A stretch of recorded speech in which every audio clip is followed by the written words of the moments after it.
ভোলার এই সেতু শুধু ভোলাবাসীর কপাল পরিবর্তন করবে না, এই ভোলা গোটা বাংলাদেশের এক বিশাল অংশের চিত্র পরিবর্তন করে দিতে পারে। আমার এই প্রস্তাবে সরকারি দল খুশি না, আমি কি করবো, আপনার দলই খুশি না। ভোলা আমার শ্বশুর বাড়ি নয়, কিন্তু ভোলা বাংলাদেশের অংশ। তার সফরের পরে অভিনন্দন জানিয়েছিলাম, আরেকবার অভিনন্দন জানাই। তিস্তা মহাপরিকল্পনা বিষয়ে তিনি শক্তিশালী বন্ধু দেশ চীনের সাথে কথা বলেছেন। নামের কাঙ্গাল নই আমরা, কামের কাঙ্গাল। কামটাই দেখতে চাই। বাংলাদেশ জিন্দাবাদ। আসসালামু আলাইকুম ওয়া রাহমাতুল্লাহ।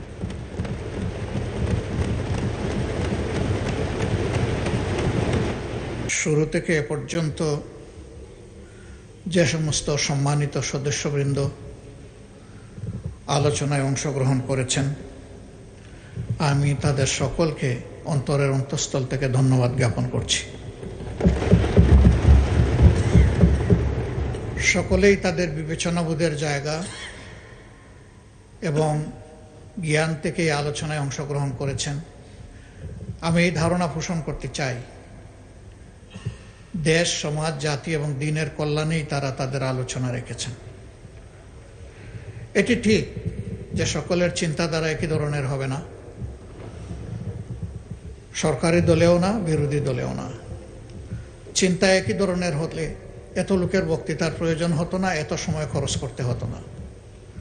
সবার পক্ষ থেকে দুই দিক থেকে একজন করে বক্তব্য রাখলেই বিষয়টা চুকে যেত। আমরা এখানে জনগণের ভালোবাসা এবং ভোটে নির্বাচিত হয়ে মহান আল্লাহর ইচ্ছায় আসার সুযোগ পেয়েছি এবং সবাই নিজের বিবেক, মহান আল্লাহ তাআলা আর প্রিয় জনগণের কাছে দায়বদ্ধ।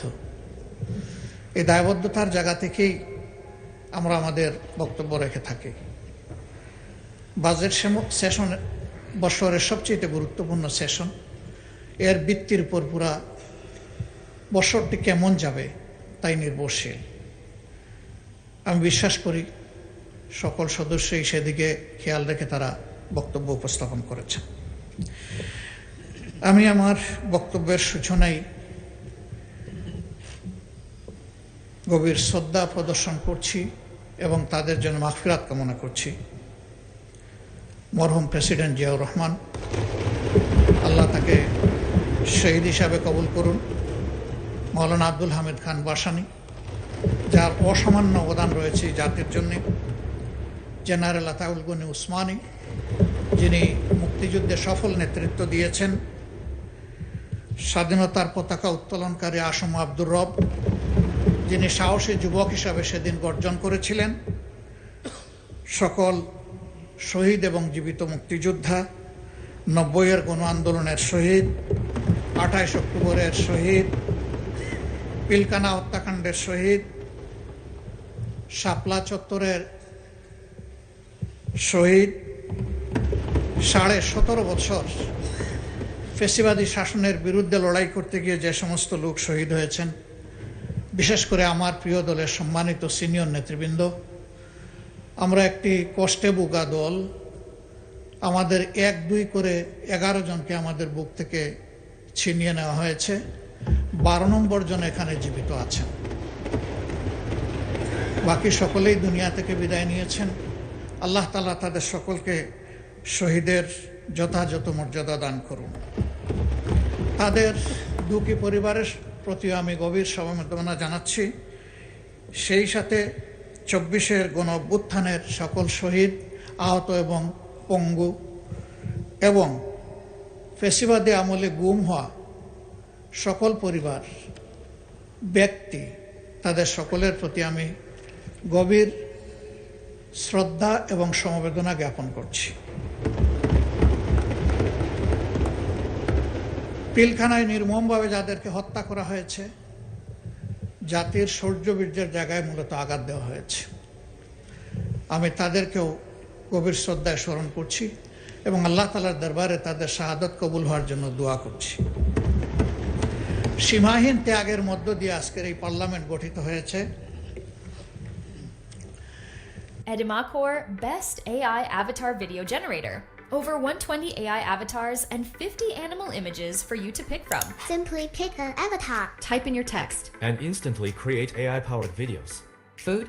Not begging, but I'm here. Studies. Pets? No thanks. Walks away. Judges. Spring's coming. Nuts, nuts, nuts. Choose. You can also upload any photos you like to create personalized AI avatar videos. Download Edimacore now and try it free. স্বপ্ন দেখাবে, জাতিকে জাগিয়ে তুলবে, জাতিকে ঐক্যবদ্ধ করবে এবং জাতিকে সামনের দিকে এগিয়ে নেওয়ার চেষ্টা করবে। মাননীয় স্পিকার,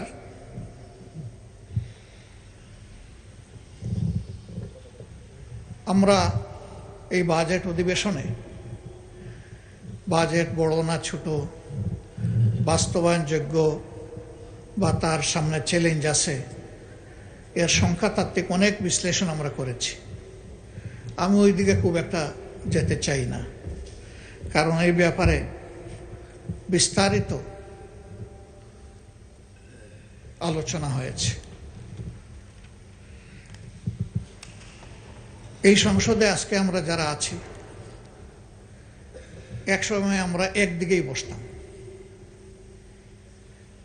বিশেষ করে 2001 থেকে 6, অল্প দুই একজন ছাড়া বা দুই একটি দল ছাড়া। এখন আমরা দুই অংশে সংযুক্ত, আমি বিভক্ত বলছি না, সংযুক্ত। কারণ কোনো যানবাহনে এক চাকায় চলে না। যানবাহন ড্রাইভ করতে হলে মিনিমাম 2টা টায়ার লাগে। এই সংসদেরও 2টা টায়ার, একটা সরকারি দল আর একটা বিরোধী দল। যে কোনো একটা টায়ার যদি অকেজো হয়ে যায়, পুরা যানবাহন অকেজো। সুতরাং আমরা সবাই খেয়াল রাখবো এই টায়ার 2টি যাতে সচল থাকে। এই টায়ারে আপনি পিন লাগাবেন, পেরেক মারবেন, তাহলে কিন্তু ওই টায়ারটা ফুটো হয়ে যাবে। ওইটা ফুটো হয়ে গেলে ওই টায়ারও চলবে না, যেটা অবশিষ্ট।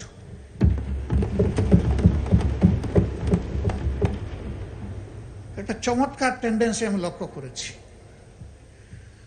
প্রায় সকল বক্তা কুচি কুচি করে কাটার পরে বলেন, এগুলা ছাড়েন, ছাড়িয়ে আসেন, আমরা ঐক্যবদ্ধভাবে দেশটা চালাই।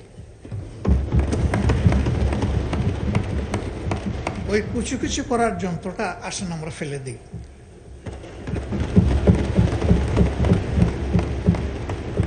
আমরা একটা বিউটিফুল ওয়ান্ডারফুল কম্বিনেশনে চলি। এর অর্থ এটি নয় যে সরকারি দলের যেটা অভিপ্রায়, বুঝে না বুঝে সেটাই হবে বিরোধী দলের অভিপ্রায়। আবার এর অর্থ এটিও নয় যে সরকারি দল সঙ্গত কোনো বিষয় নিয়ে সামনে আগালে বিরোধী দল বিরোধিতার খাতিরে শুধু বিরোধিতাই করে যাবে। এই দুইটার কোনোটাই না। সরকারি দলকেও বিরোধী দলকে সম্মান করার মানসিকতা থাকতে হবে, আর বিরোধী দলেরও সঙ্গত সকল ব্যাপারে সরকারকে সহযোগিতা করার মানসিকতা থাকতে হবে। এই কথাটি আমরা প্রথম দিনই বলে রেখেছি। মাননীয় স্পিকার, অতীত অভিজ্ঞতা আমার নেই, আপনার আছে। এইখানে আরও কিছু কিছু সম্মানিত সদস্যের আছে, তবে আমরা বেশিরভাগ নবীন। নবীনদের অধিকার থাকে প্রবীণদের কাছ থেকে শেখার, কিন্তু আমরা মন্দতা শিখতে চাই না, আমরা শিখতে চাই ভালোটা। অতীতেই সংসদে দাঁড়িয়ে ব্যক্তিকে তুষামত করার জন্য গান হয়েছে, কবিতা হয়েছে, স্বপ্নবিলাস হয়েছে। প্রিয় জনগণের ট্যাক্সের টাকা খরচ করে এই সংগঠনে, এই সংসদে এটা হওয়া উচিত নয়। এটা তুষামতের জায়গা নয়, এটা দায়িত্ব পালনের জায়গা, দায়িত্ব বুঝে নেওয়ার জায়গা, দায়িত্ব পালন করার জায়গা।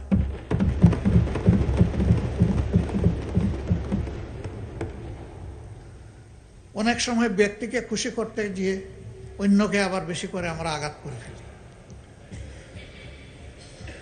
আমি প্রথম দিন আপনার মাধ্যমে অনুরোধ করেছিলাম অতীতের ব্যাড কালচারকে আমরা না বলি, বিশেষ করে এই সংসদে দাঁড়িয়ে চরিত্র হননের কোনো কাজ যেন না হয় এবং আপনি যেন এটা এলাও না করেন। অভিজ্ঞতা বলছে তার কিছু উন্নয়ন হয়েছে, কিন্তু পুরোপুরি শেষ হয়নি। আমি আশা করব এরপরে আর এটা কন্টিনিউ করবে না। মাননীয় স্পিকার, বাজেট মূলত একটি জাতির টিকে থাকার এবং সামনে এগিয়ে যাওয়ার চার্টার। আমি ধন্যবাদ জানাই মাননীয় অর্থমন্ত্রীকে, সরকার গঠনের পরে খুব কম সময় পেয়েও একটা বিধ্বস্ত অর্থনীতির ধ্বংসস্তূপের উপর দাঁড়িয়ে তিনি সংসদে একটা বাজেট পেশ করেছেন। 234 পৃষ্ঠার এই বাজেট পাঠ করতে তার অনেক কষ্ট হয়েছে, কষ্ট হওয়ার কথা। কয়েক ঘন্টা তাকে দাঁড়িয়ে বক্তব্য রাখতে হয়েছে। তার উপর একটি গুরুভার অর্পিত হয়েছে এই সংসদ এবং সরকারের পক্ষ থেকে। আমি এও বিশ্বাস করি তিনি তার জ্ঞান মতো এই বাজেটকে সর্বোচ্চ চূড়ায় নিয়ে যাওয়ার, সুন্দর করার তিনি চেষ্টা করেছেন। কিন্তু তারপরেও তিনি এবং তার টিম ব্যক্তিগতভাবে মানুষ, সমষ্টিগতভাবে মানুষ। মানুষের কোনো প্রয়াস সম্পূর্ণভাবে ভুলের ঊর্ধ্বে হওয়ার প্রশ্নই ওঠে না। এর মধ্যে ত্রুটি এবং ঘাটতি থাকবে, এটাই স্বাভাবিক। এটা আমি করলেও থাকত। বিরোধী দলের কাজ হচ্ছে ওয়াচ ডগের কাজ করা। তারা তীক্ষ্ণ দৃষ্টিতে দেখবে এই বাজেটের মাধ্যমে জনকল্যাণের পরিবর্তে কোথাও জনগণের কোনো ক্ষতি হচ্ছে কিনা, এবং বিশেষ করে সমাজের ন্যায্যতার ভিত্তিতে যাদের পাওনা আছে তারা বঞ্চিত হচ্ছে কিনা, এবং কোনো জায়গায় জনগণের অর্থের অপচয়ের প্রস্তাবনা আছে কিনা, এই বিষয়গুলো দেখা মূলত বিরোধী দলের কাজ। সরকারি দলের বন্ধুরা বিরোধী দলের সমালোচনাকে কেউ কেউ ওয়েলকাম করেছেন, আমি তাদেরকে ধন্যবাদ জানাই। আবার কেউ কেউ বিরক্তি প্রকাশ করেছেন, আমি তাদেরকেও ধন্যবাদ জানাই। এইসব বৈচিত্র্য নিয়েই এই সংসদ, এ বৈচিত্র্য থাকুক। সরকারি দল বাজেটের প্রশংসা করতে থাকুক, বিরোধী দল হালকা প্রশংসার সাথে ভারী ওয়াচডগের কাজটাও করে যাক। তাহলে বাজেট সত্যিকার অর্থে পূর্ণতা পাবে, এবং আমরা এটা আশা করতে চাই।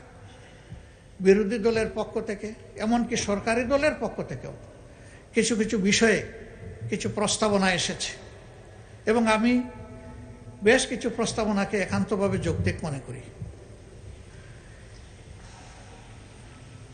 রেওয়াজ অনুযায়ী সম্পূরক বাজেটের উপরে কাট মোশন ছিল, সেখানে একটাও গ্রহণ করা হয় নাই। যদি 1 টাকার একটাও গ্রহণ করা হতো তাহলে ডেমোক্রেসিতে সুন্দর একটা চ্যাপ্টার যোগ হতো। এবারও যে প্রস্তাবনাগুলো এসেছে, আমি আশাবাদী হতে চাই যে সবগুলাই অবলীলায় অগ্রাহ্য হবে না, বরঞ্চ যেগুলা যৌক্তিক মাননীয় অর্থমন্ত্রী বিবেচনায় নিয়ে সেগুলা গ্রহণ করবেন এবং তার পূর্ণাঙ্গ প্রস্তাবনায় সংশোধিত আকারে তিনি এই সংসদে পেশ করবেন। তাহলে দেশবাসী বুঝতে পারবে যে এই সংসদের আলোচনা শুধু সময় ক্ষেপণের জন্য নয়, কিন্তু কিছু কথার ফুলঝুরি নয়, এর বাস্তবতা রয়েছে, এর মধ্যে সারবস্তু আছে। মাননীয় স্পিকার, এই সেশনটা কার্যত আগামীকালকে শেষ হবে না, কিন্তু এই চ্যাপ্টারটা ক্লোজ হবে আগামীকাল। কারণ জুলাইয়ের 1 তারিখ থেকে এই বাজেট বাস্তবায়ন শুরু হবে ইনশাআল্লাহ। এই ক্ষেত্রে আমাদের সুস্পষ্ট প্রস্তাবনা যে আমরা দেখতে পাচ্ছি অতীতে বর্তমানে কোনো বেশ কম হয়নি। এটা জুলাই টু জুন হওয়ার কারণে এবং শেষের দিকটা বন্যা দুর্যোগ থাকার কারণে তাড়াহুড়া করে অর্থ ছাড়া হয়। সারা 10 মাসে 42%, আর এই সময় আরো 42% থেকে যা হয় পুরোপুরি। পরে এখানে অপচয় এবং লুটপাটের দুয়ার উন্মুক্ত হয়ে যায়। আমাদের প্রস্তাবনা কালকেও এখানে আলোচনায় এসেছে, পরশু এসেছে, এর আগেও এসেছে। আমরা আমাদের ছায়া বাজেটেও বলেছি যে ফিসকাল ইয়ারটা আমাদের ক্যালেন্ডার ইয়ারের সাথে মিলিয়ে দেওয়া হোক, অর্থাৎ জানুয়ারি থেকে ডিসেম্বর এই সময়টা হোক ফিসকাল ইয়ার। জাতির ক্ষতি হ্রাস পাবে, কাজের গতি বৃদ্ধি পাবে। আমরা আশা করব এটা সক্রিয় বিবেচনায় নিয়ে কার্যকর হবে ইনশাআল্লাহ। দ্বিতীয় সংক্রান্ত যে মৌলিক কথাটি বলে রাখতে চাই যে এই বাজেট আমরা প্রণয়ন করি ঠিক আছে, কিন্তু আমরা বাস্তবায়ন করি না। বাস্তবায়ন করে আমাদের নির্বাহী ফোর্স যারা আছে তাদের মাধ্যমে, রাষ্ট্রের কর্মকর্তা কর্মচারীদের মাধ্যমে বাস্তবায়ন হয়, তারাও ভুলে উঠবে না। এটা নিয়মিত ইভ্যালুয়েশন বা অ্যাপ্রোপ্রিয়েশনের যদি একটা সিস্টেম আমরা এস্টাবলিশ করতে পারি তাহলে জনগণের ট্যাক্সের টাকার সর্বোচ্চ সদ্ব্যবহার হবে, এটা আমরা নিশ্চিত হতে পারি। এই জন্যে প্রতি 3 মাস অথবা 4 মাস অন্তর অন্তর এর ইভ্যালুয়েশন বা অ্যাপ্রোপ্রিয়েশন রিপোর্ট এবং আলোচনাই সংসদে হওয়া উচিত। বিশেষ করে শেষ 3টি মাস হাতে রেখে সম্পূরক বাজেটটা আসা দরকার। এবারও আমি ব্যক্তিগত আলোচনায় বলেছিলাম যে দেরি করলেন কেন, এটা আরো আগে আনতে পারতেন। একজন দায়িত্বশীল সম্মানিত সদস্য তিনি বললেন যে এত আগে প্রেডিক্ট করব কিভাবে। আমি বললাম যখনই পরিকল্পনা নেওয়া হয়েছে প্রেডিকশন তো তখন হয়ে আছে, এবং এর একটা টাইম লাইনও হওয়া উচিত, কোন কাজটা কোন সময়ের ভিতরে সম্পন্ন হবে। যদি এইভাবে ইভ্যালুয়েশন এবং টাইম লাইন ফলো করে আমাদের বাজেট পরিকল্পনা বাস্তবায়ন হয় তাইলে 3 মাস কেন 6 মাস আগেও প্রেডিক্ট করা কোনো অসম্ভব নয়। আর এখানেও আমরা দেখলাম যে অন্তত 20 দিন আগে তো প্রেডিকশন করা গেছে। তো 20 দিন আগের প্রেডিকশন যদি হয় তাইলে 3 মাস আগেরও প্রেডিকশন করা সম্ভব। তখন আর ওই যে অপচয় এবং লুটপাট এটা সম্ভাবনাটা কমে আসবে। আমাদের সমাজে বাজেট বাস্তবায়ন বা উন্নয়নের সবচেয়ে বড় বাধা হচ্ছে দুর্নীতি, জবাবদিহিতার অভাব, সততা স্বচ্ছতার অভাব। এটি আমাদের সবচেয়ে বড় চ্যালেঞ্জ। এই চ্যালেঞ্জ একদিনে দূর হবে না, কিন্তু কোনো একটা জায়গা থেকে শুরু করতে হবে, এবং পদ্ধতিগতভাবে যদি এটা আমরা শুরু করতে পারি তখন এটা সুফল আমরা পেতে পারি। মাননীয় স্পিকার, আমাকে কতটুকু সময় দিবেন আগে বলেন নাই, আমি ধারণা করে নিচ্ছি এই সংসদে কেউ কেউ যেভাবে আনলিমিটেড সময় পেয়েছেন আজকে আশা করি আমিও সেই রকম পাবো। আপনাকেও আনলিমিটেড সময় দেওয়া হবে, বলুন। ধন্যবাদ মাননীয় স্পিকার, তবে আনলিমিটেডটাও লিমিটেড হবে ইনশাল্লাহ।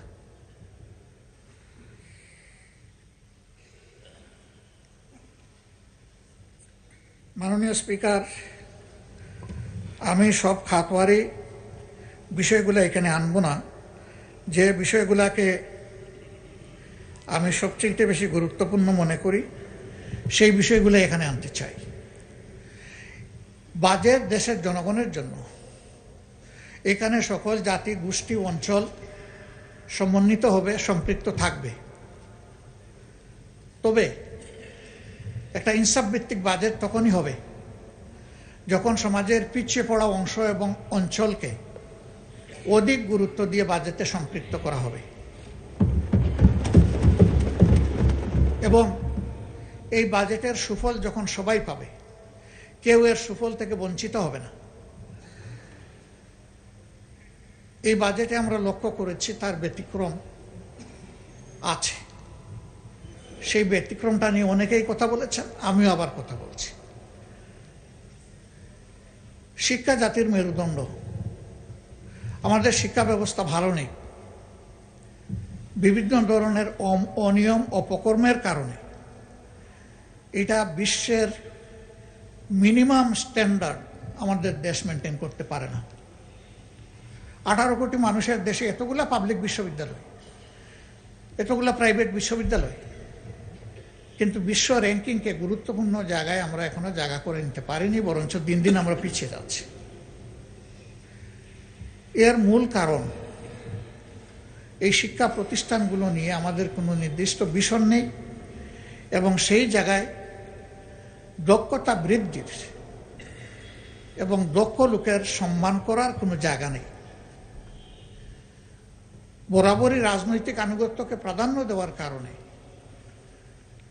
নিজেদের ইচ্ছা অনিচ্ছার লালন পালন করার কারণে আমাদের শিক্ষা পিছিয়ে যাচ্ছে। কোথায় গিয়ে ঠেকবে আল্লাহ ভালো জানে। থামাতে হবে, আর পিছনের দিকে যেতে দেওয়া যাবে না। এখন একটা জায়গা থেকে শুরু করে সামনে এগিয়ে যেতে হবে।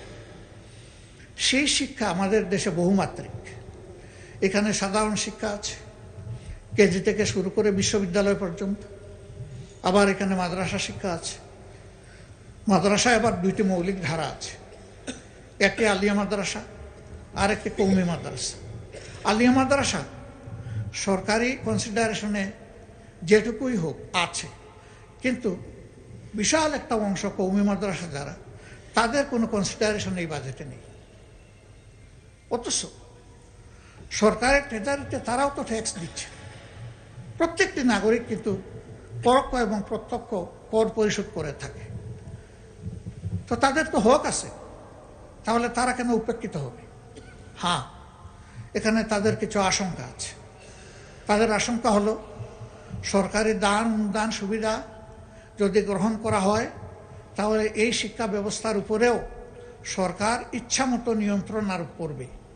তখন ইসলামী শিক্ষার মৌলিকত্ব ক্ষুণ্ণ হতে পারে।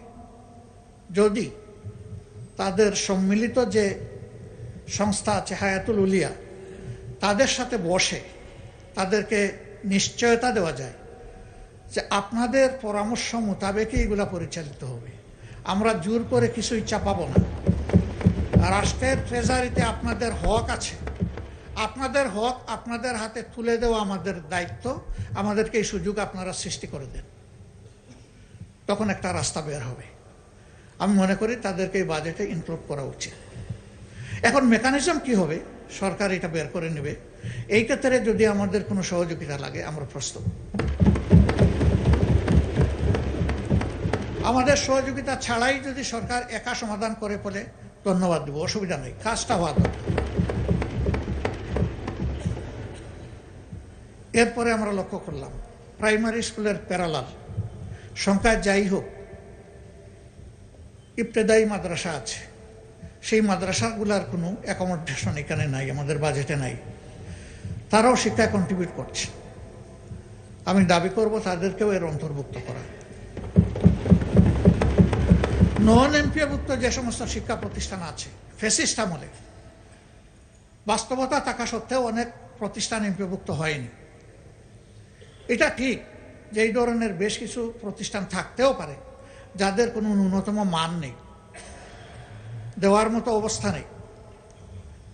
নিরপেক্ষভাবে নির্মোহভাবে মান যাচাই করে লাইকিং ডিসলাইকিং এর ভিত্তিতে নয়, কোনো এলাকা বা অঞ্চল বেদে বৈষম্য নয়, একটা কমিটি বা কমিশন করে শিক্ষা মন্ত্রণালয়ের অধীনে যাচাই বাছাই করে যেগুলা এমপিওভুক্ত হওয়া উচিত তাদেরকে আর ঝুলিয়ে না রেখে তাদের উপর আর জুলুম অব্যাহত থাকুক, এটা আমরা চাই না। আমরা চাই যে এটার অবসান হোক, এটার সমাধান হোক।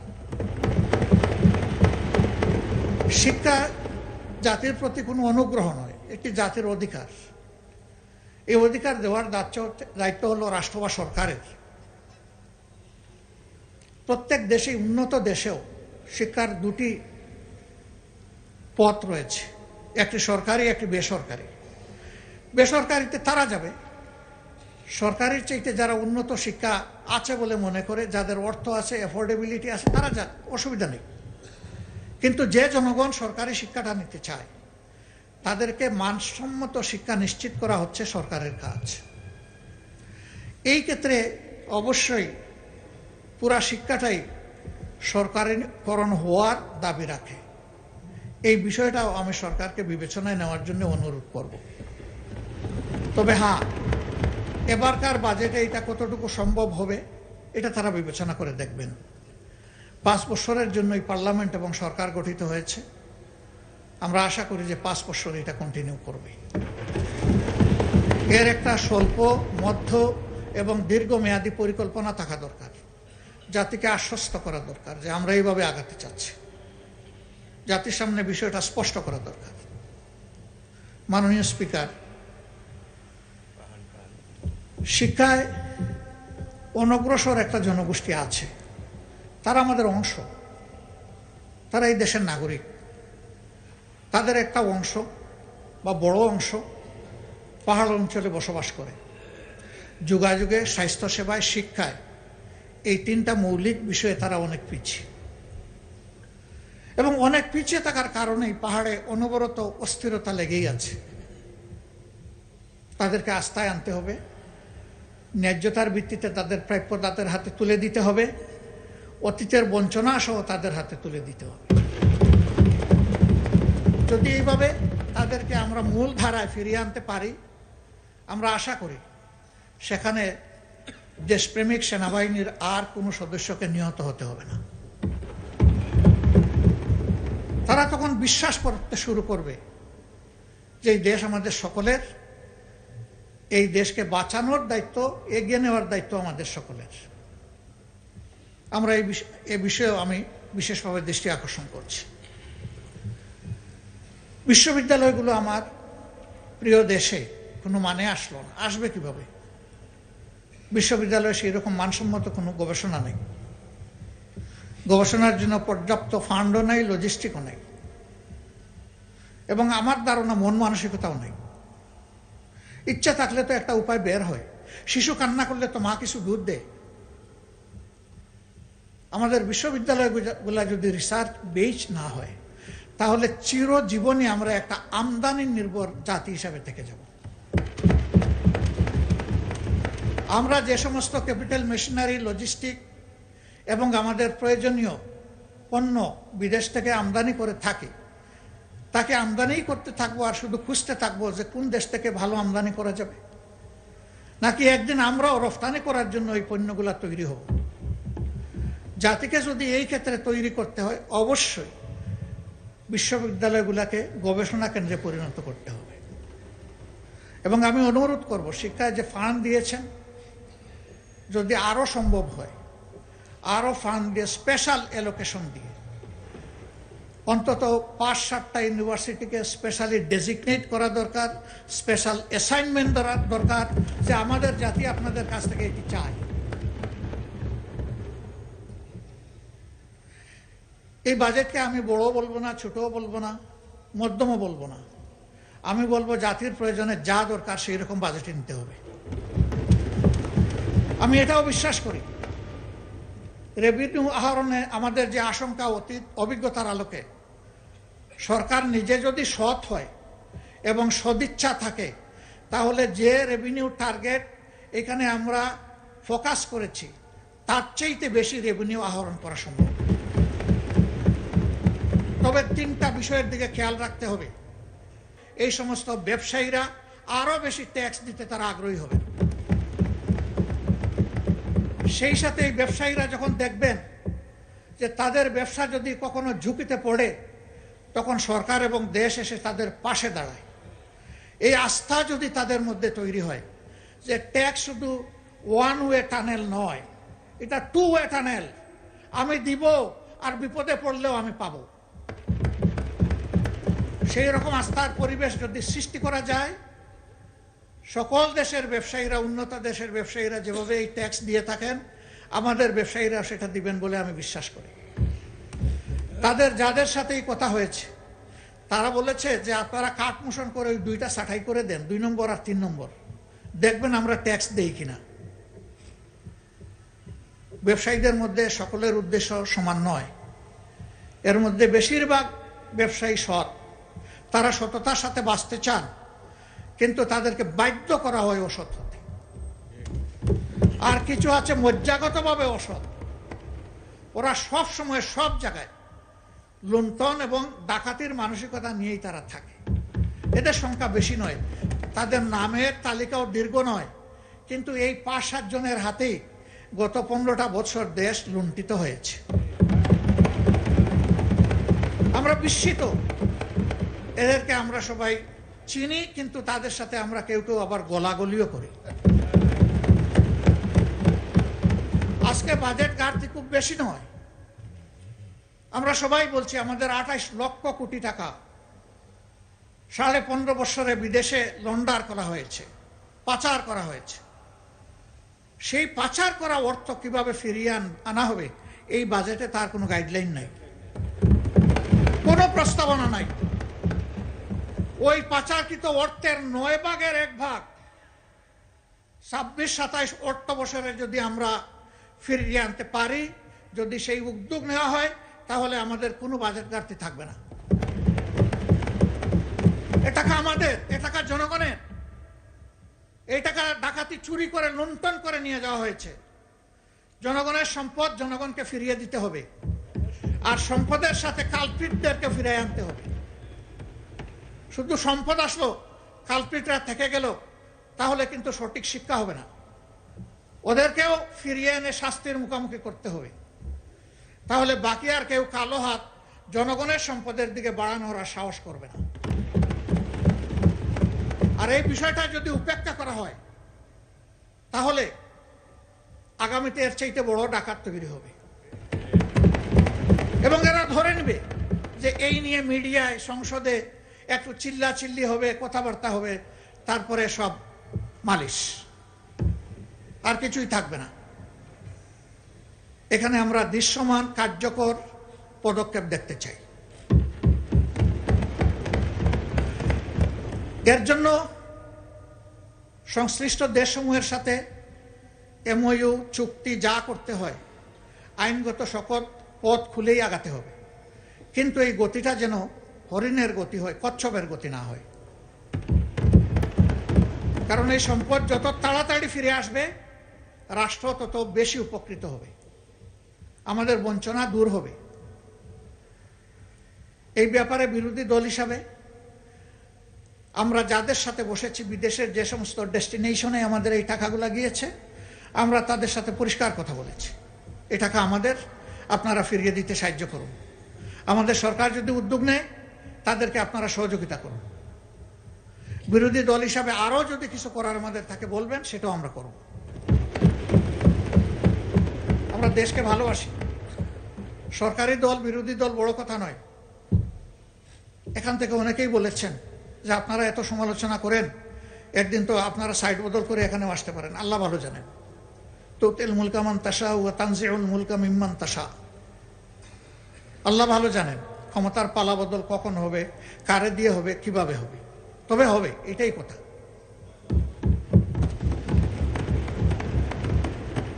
মাননীয় স্পিকার, এরপরে যে বিষয়টার উপর আমি গুরুত্ব দিতে চাই, এটি হচ্ছে আমাদের স্বাস্থ্যখাত।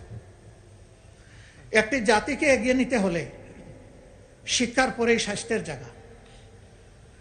আমাদের স্বাস্থ্য খুবই খারাপ।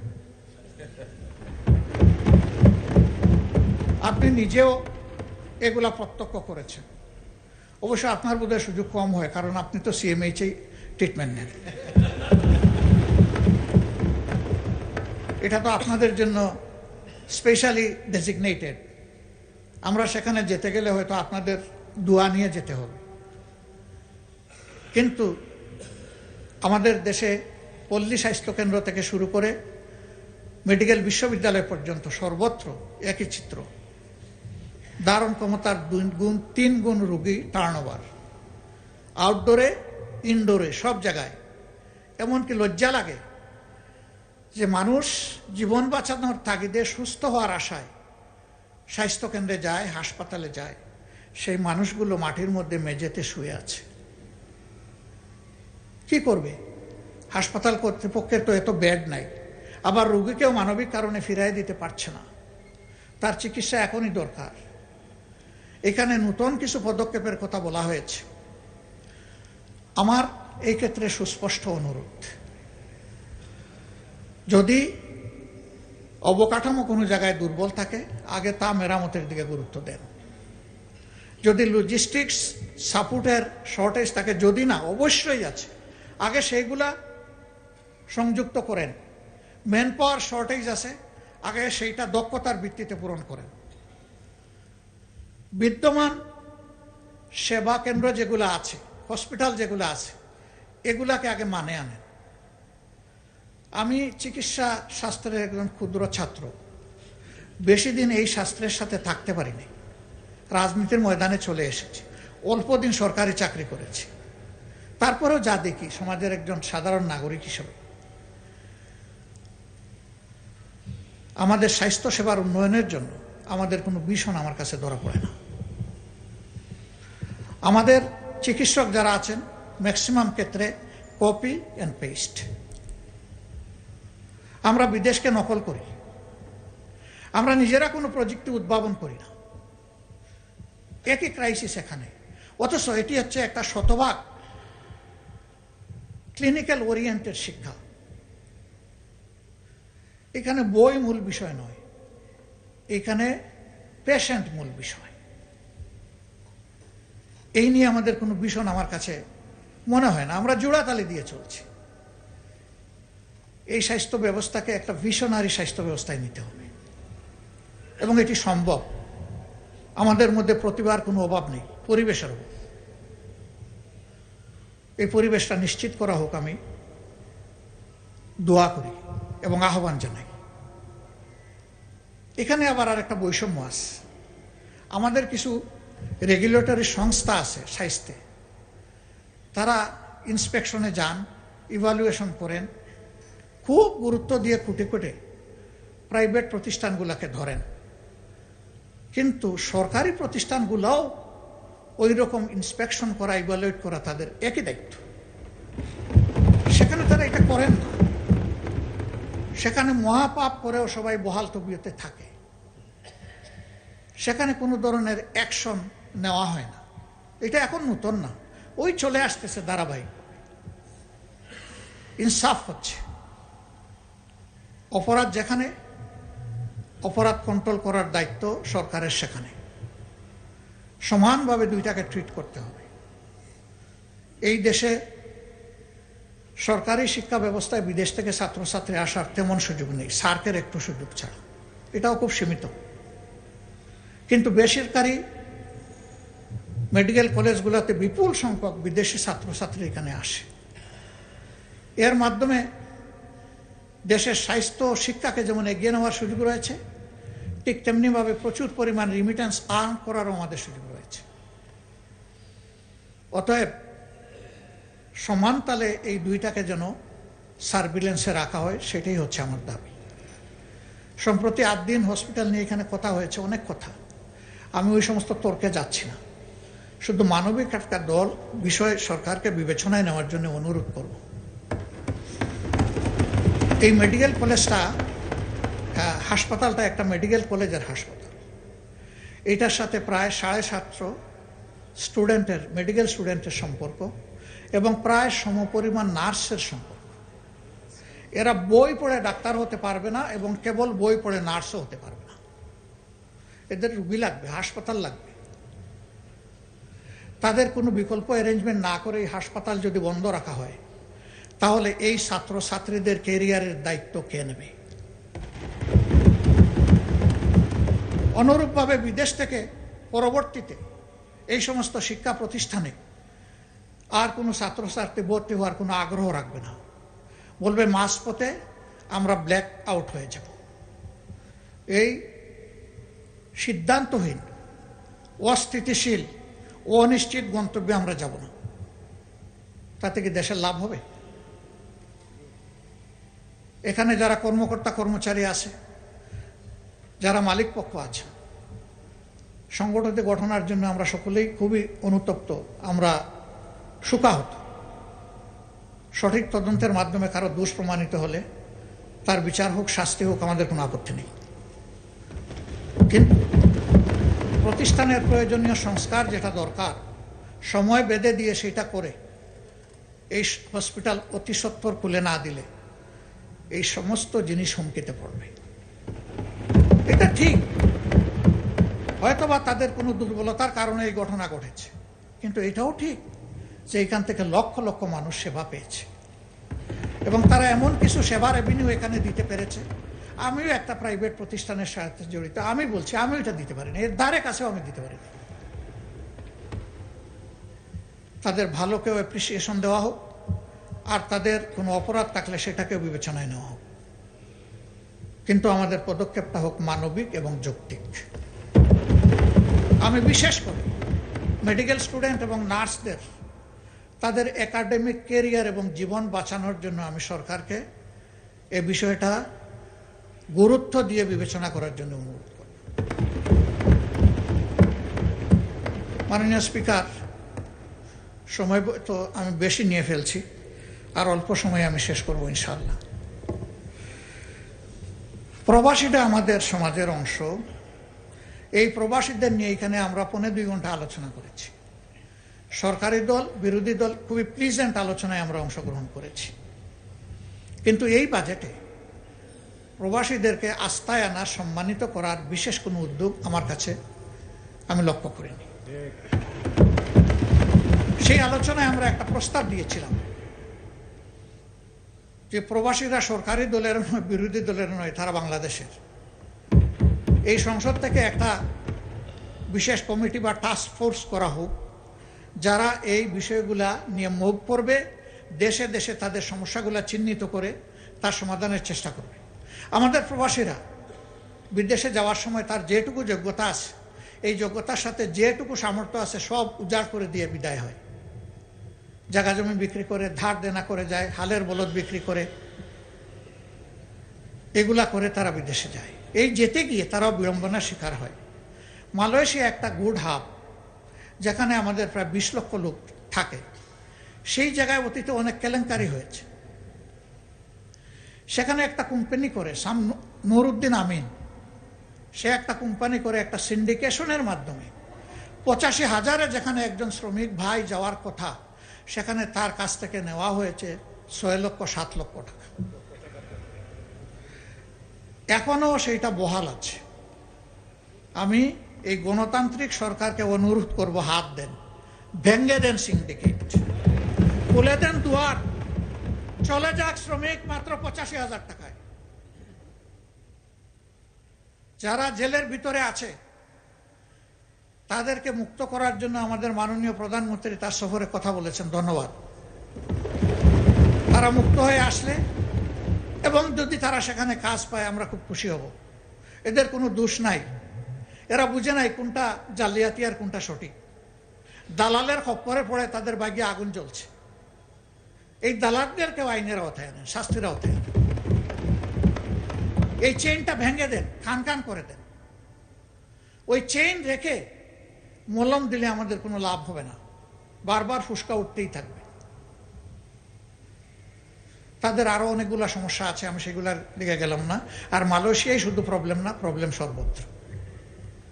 এক জায়গায় হাত দিলে সব জায়গায় কভার হয়ে যাবে, এবং আমি বিশ্বাস করি এটা আনঅ্যাচিভেবল নয়, এটা অ্যাচিভেবল।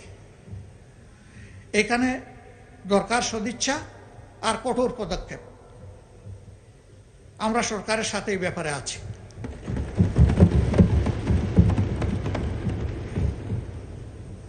এই প্রবাসীরা আমাদের সম্পদ, তাদেরকে যেন আমরা যথাযথ সম্মান করতে পারি। আমি আবারও বলবো, গত সেশনে যে এই সেশনে যে ফ্রুটফুল ডিসকাশন হয়েছে, এর ভিত্তিতে কিছু একটা করেন, তাদের আস্থা ফিরে আসুক। যদি আমরা স্বচ্ছতা মেনটেন করতে পারি, আমাদের প্রবাসী ফ্লো আবার বেড়ে যাবে, অনেক বেড়ে যাবে। আর না হয় মালয়েশিয়ার মতো বারবার বাধাগ্রস্ত হবে। এই খুলবে, এই বন্ধ হবে, দরজা খুলবে, জানালা বন্ধ হবে, জানালা খুলবে, দরজা বন্ধ হয়ে যাবে। এই বিপদ থেকে বের হয়ে আসা দরকার। মাননীয় স্পিকার, এখানে এই বাজেটে আমাদের 71-এর মুক্তিযুদ্ধে যারা অংশগ্রহণ করেছেন তাদের পূর্বের ভাতাটা বহাল রাখা হয়েছে। খেতাবপ্রাপ্ত মুক্তিযোদ্ধাদের ভাতা কিছুটা বৃদ্ধি করা হয়েছে। আমি অনুরোধ করব সকলেরটা বৃদ্ধি করে দেন। প্রয়োজন সবার আছে।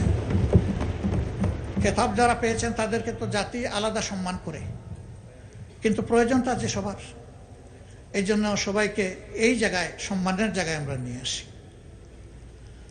গত 17.5 বছরে যত মানুষ জুলুমের শিকার হয়েছে, এমনকি 28 অক্টোবর থেকে, 28 অক্টোবর শুধু জামাতের লোকেরা নিহত হয় নাই, একদিনে 34 জন মানুষ বিরোধী দলের নিহত হয়েছিল। তার মধ্যে 14 জন জামাত ইসলামের, 20 জন বিএনপির।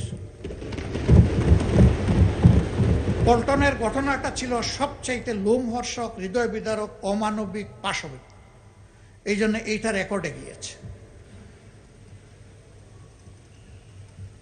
তাদেরকেও এই মজলুমের তালিকায় এনে 17.5 বছরে যারা খুন এবং গুমের শিকার হয়েছেন তাদের সকলকে বিবেচনায় আনা দরকার। জুলাই আন্দোলনে জুলাই যোদ্ধাদের যে সম্মান দেখানো হয়েছে, বিগত সরকার এটা দেখিয়েছে। আমি অনুরোধ করব এটাকে আরো আপগ্রেড করার জন্য। এই সরকার যেন আরো নতুন কিছু ভালো যোগ করে এখানে, তাহলে এই দেশের মায়েদের গর্মে বেশি বেশি করে বীর জন্ম নেবে ইনশাআল্লাহ।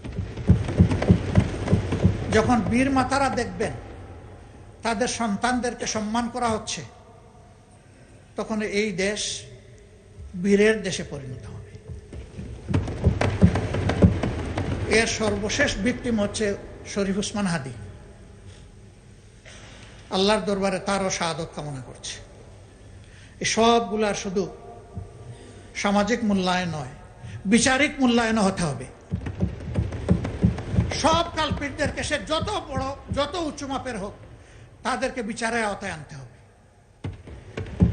কিন্তু সরকারের এই 4 মাসে একটা গণতান্ত্রিক সরকার প্রতিষ্ঠিত হওয়ার পর বিচারের যে গতি এই সমস্ত ক্ষতিগ্রস্ত ব্যক্তি এবং পরিবার আশা করেছিল, সেটা আমরা দেখতে পাচ্ছি না। আমরা দৃশ্যমান অগ্রগতি দেখতে চাই এই বিচারে। এবং আমি বিশ্বাস করি আমাদের নেতৃবৃন্দ নিহত হয়েছেন বেশি, কিন্তু জনশক্তি, কর্মী তো নিহত হয়েছে বিএনপিরই বেশি।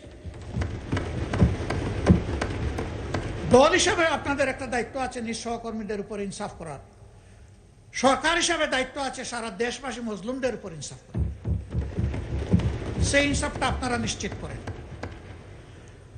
আমরা ইনসাফের কিছু তারতম্য দেখছি, সহযোগিতার জন্য দৃষ্টি আকর্ষণ করছি। প্রথম দিকেই সরকারের পক্ষ থেকে কিছু অনুদান দেওয়া হয়েছে 2টা ঈদে। একেবারে শেষ মুহূর্তে সময়ের কিয়ামত সময় গিয়ে আমাদেরকে বলা হয়েছে আপনাদের জন্য আছে, এ কাজটা করবেন না। সব জায়গায় সমাহারে দিবেন এবং একই সাথে সরকারি দল, বিরোধী দল সবাইকে অবহিত করবেন। এটাকে তো আমরা খাবো না। হ্যাঁ, আমাদের দলের একজনের ব্যাপারে গতকালকে এখানে এক ভাই দাঁড়িয়ে কথা বলেছেন, আমরা তার ব্যাপারে দৃষ্টি দিয়েছি। এটা আমিও যদি হই তা আমাকেও আপনারা নিন্দা করবেন, অসুবিধা নেই। কিন্তু জনগণের হক শুধু আমরা বিরোধী দলের এমপি এই কারণে যেন নষ্ট না হয়। প্রসঙ্গত বলতে চাই, প্রথম অধিবেশনের শেষ বক্তব্যে মাননীয় প্রধানমন্ত্রীর আগে আমি একটু কথা বলার সুযোগ পেয়েছিলাম। যে এলাকার মানুষ আমাকে নির্বাচিত করে এখানে পাঠিয়েছে, মিরপুর কাফরুলের ঢাকা 15 আসনের মানুষ, তাদের কিছু সুখ দুঃখের কথা বলেছিলাম। মাননীয় প্রধানমন্ত্রী সদয় হয়ে আমাকে তার বক্তব্যে বলেছিলেন যে আপনার ওই বিষয়গুলো আমাকে আপনি দিয়ে সহযোগিতা করুন, তথ্য দিয়ে। আমি 4 দিনের মাথায় সেটা তার দপ্তর এবং সংশ্লিষ্ট দপ্তরগুলোতে পৌঁছেছি। এরপরে আবার কিছুদিন আগে একটা সফট রিমাইন্ডার দিয়েছি। হয়তো অনেক কাজের ভিড়ে চাপে তিনি এদিকে খেয়াল দিতে পারেননি, কিন্তু আমি যে একটা ভুল করে ফেলেছি, আপনার এই আশ্বাসের পরে আমি যে এলাকার জনগণকে বলেছি যে মাননীয় প্রধানমন্ত্রী এটার দায়িত্ব নিয়েছেন, আপনারা আশ্বস্ত থাকুন।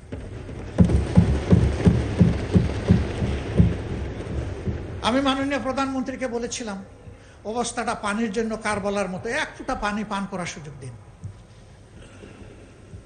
পানির জন্য এখন ডেইলি সেখানে মানুষ বিক্ষোভ করে।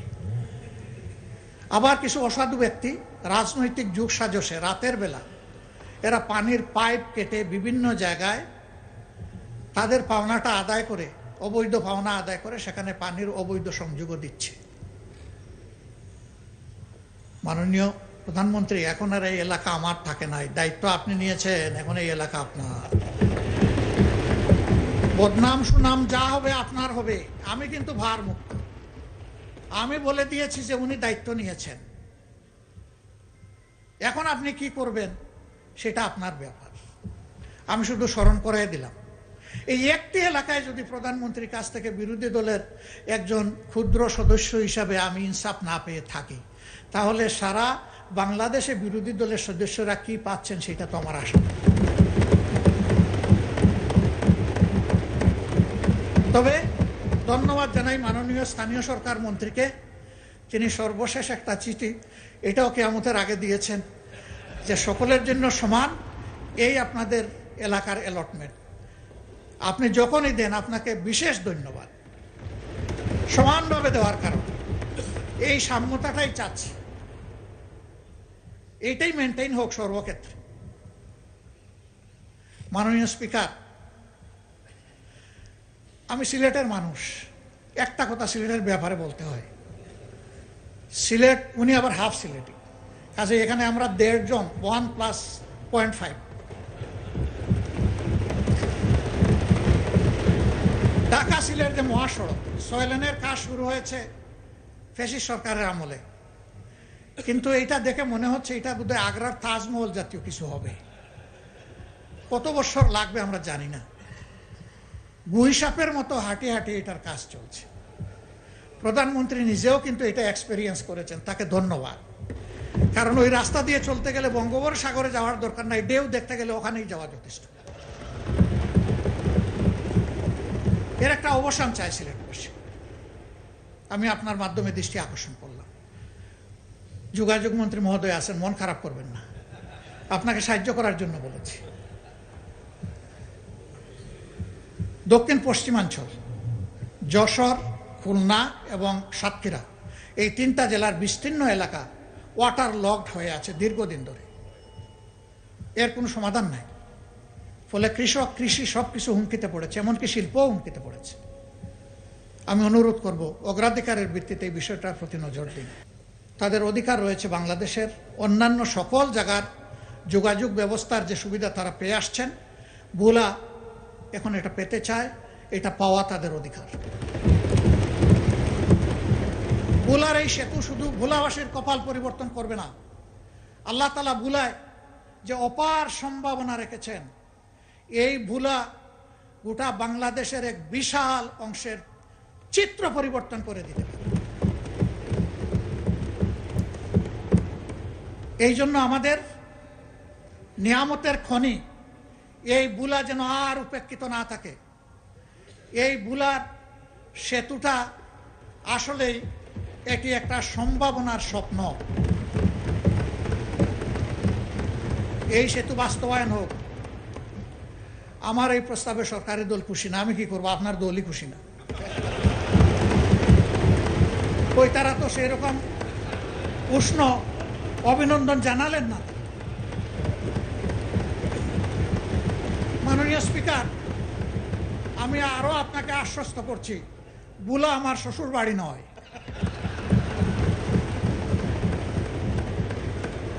কিন্তু ভোলা বাংলাদেশের অংশ। বাংলাদেশের প্রতি ইঞ্চি জায়গাকে আমি বিশ্বাস করি এই 350 বা 348 জন সংসদ সদস্য অন্তরে ধারণ করেন, আমিও ধারণ করি। তাই আমার দায়বোধের জায়গা থেকে আমি কথাগুলো বলি। ভোলার উন্নয়ন পুরা দক্ষিণ অঞ্চলের উন্নয়ন বয়ে আনুক, আমি দোয়া করি। আর আমি কথা বাড়াচ্ছি না, অনেক সময় নিয়ে নিছি। আপনি আনলিমিটেড দিয়েছিলেন, আসলে আমি আনলিমিটেড করে ফেলেছি। এই দিক থেকে আওয়াজ আসছে, তিস্তা মহাপরিকল্পনা। আমি মাননীয় প্রধানমন্ত্রীকে অভিনন্দন জানাই আরেকবার। তার সফরের পরে অভিনন্দন জানিয়েছিলাম, আরেকবার অভিনন্দন জানাই। তিস্তা মহাপরিকল্পনা বিষয়ে তিনি শক্তিশালী বন্ধু দেশ চীনের সাথে কথা বলেছেন এবং পানি সম্পদ মন্ত্রী গতকাল তার বক্তব্যে আশ্বস্ত করেছেন যে ইনশাল্লাহ যে নামেই হোক কাজ শুরু হয়ে যাবে। আমরা নামের কাঙ্গাল নই, আমরা কামের কাঙ্গাল। কামটাই দেখতে চাই। নাম নিয়ে শেষ কথা বলে আমি বিদায় নেই। আমি সিলেটের মানুষ, চাকরি করেছি সুনামগঞ্জ, আমার বাড়ি মৌলভীবাজার, বিয়ে করেছি সিলেট জেলায়। 3টা জেলা আমার খাবার হয়েছে। তো সুনামগঞ্জে একটা শিক্ষা প্রতিষ্ঠান স্থানীয় লোকেরা গড়ে তুললেন তাদের নিজের অর্থে এবং পরিশ্রমে। ভালো মানসম্মত একটা কলেজ, কিন্তু এমপিওভুক্ত হয় না। এইটা 96-2001 সালের সরকারের সময়। কোন সরকার ছিল এটা বুঝতেই পারছেন। তো মন্ত্রী মহোদয় এলাকার যিনি ছিলেন, তার একজন ঘনিষ্ঠ লোককে এলাকার লোকেরা ধরলো যে আমাদের এইটা একটু আপনি করে দেন। সে যখন গিয়ে বলল, তো উনি বললো ঠিক আছে করে দিব, এখানে আমার নাম থাকবে কিনা। ওই যে তাদের সাথে আলাপ করে দেখি লিডার, আর সে আলাপ করছে, লোকেরা খুব মন খারাপ করছে যে সব কিছু আমরা করলাম, ওনার নামে এখন কলেজ দিয়ে দিব, এটা কোন ধরনের ইনসাফ। তো তারা মন খারাপ করে পাকিস্তান আমলের এক সরপঞ্চের কাছে গেছে। তখন তো আর মেম্বার ছিল না, সরপঞ্চ ছিল। এই বৃদ্ধ লোকের কাছে গিয়ে বলছে যে ঠেকলে নাকি বৃদ্ধের কাছে আসতে হয়, আপনি একটু বুদ্ধি দেন, কি করব। আমাদের যুবকরা শুনে তো খেপে গেছে, বলে যে সারা জীবন আমাদের এমপিভুক্তি হওয়ার দরকার নেই, আমরা এইভাবেই চলব। তো উনি বলে অসুবিধা নেই, ওই লোকটাকে দাওয়াত দাও যাকে তোমরা মাঝখানে ধরেছ, তার সাথে আমিও একটু বসতে চাই, তোমরাও থাকবা। তো ওই লোককে নিয়ে বসে বলছে যে ঠিক আছে মন্ত্রী মহোদয়, এত বড় একটা কাজ করে দিবেন, আর তিনি আশা করেছেন তার নামটা থাকুক। এরকম একটা সমন্বয় হতে পারে যে তারও নাম থাকবে, এলাকারও নাম থাকবে। তো যদি এটা তিনি মানেন তাহলে একটা সমাধানে আমরা যেতে পারি। সে খুশি হয়ে গেছে যে প্রস্তাবে তো অর্ধেক মিলল। সে গিয়া যখন মন্ত্রীকে বলছে, মন্ত্রী তার গাড়ে ঠাস করে একটা চপ বসাই দিচ্ছে। সে তো অবাক হয়ে গেল যে ভালো একটা প্রস্তাব নিয়ে আসলাম, উনি আমারে চোর দিলেন কেন। বলে যে তোর বাবারা কি বলছে তুই কি খেয়াল করেছিস, এলাকার নাম পাগলা। এখন যদি এলাকার নামের আগে আমার নাম হয় তাইলে অমুক পাগলা, আর যদি পরে হয় তাইলে পাগলা অমুক। যা কিছুই লাগবে না, ওরা তোরে জুতার বাড়ি দিয়েছে, আমি এর বিনিময়ে এমপিওভুক্ত করে দেব। আমি অনুরোধ করব আমরা যেন নামের পিছনে না দৌড়াই, আমরা যেন কাম নিয়ে পড়ে থাকি। ধন্যবাদ মাননীয় স্পিকার, কোনো ভুল হলে আমাকে ক্ষমা করবেন। প্রিয় দেশ এগিয়ে যাক, বাংলাদেশকে নিয়ে আমরা এগিয়ে যাই, যুবকদের স্বপ্নের বাংলাদেশ উপহার দেই এবং আমরা অতীতের গ্লানি থেকে বের হয়ে আসি। আল্লাহ হাফিজ, বাংলাদেশ জিন্দাবাদ। আসসালামু আলাইকুম রহমতুল্লাহ।